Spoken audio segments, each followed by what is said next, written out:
it can be a combination of things. For example, there's so many different versions of convolution, impulse response type things that emulate anything from an EQ to a mic pre to whatever. But I have a lot of all those variations on my computer, and recently I've gotten this the Waves bundle of the audio.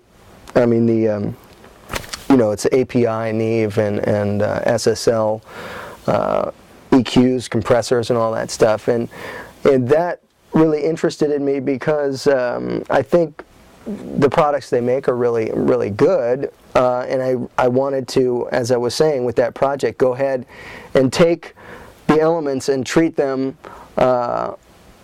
with similar devices that they would have been treated with from that era at the time if they were being mixed in a studio at that time. But it's just easier to do it with your computer, and especially because the real deal hardware stuff is so expensive, and if you own it, great. If you rent it, it's still going to cost you a bunch of money. So it's obviously better for people to have the option on their computer. But I used a lot of that kind of stuff for the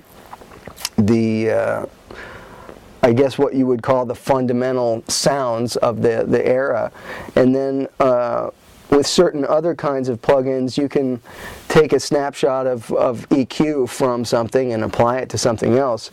Now, what's interesting about that concept for this is that, if you do that, if you take a snapshot of an EQ of a master recording from something and you apply it to something else that isn't that song, that doesn't have those same frequencies, you might not get as good a result. But because we're playing these same songs, I can actually apply some of those frequencies, and it really does instantly make it sound more like what was happening from that time, and make the mix start to gel better, because Frank put so much time and effort into making those records sound great to begin with. Why not take a cue from it and say, let's try to make this sound that much more cohesive. Right.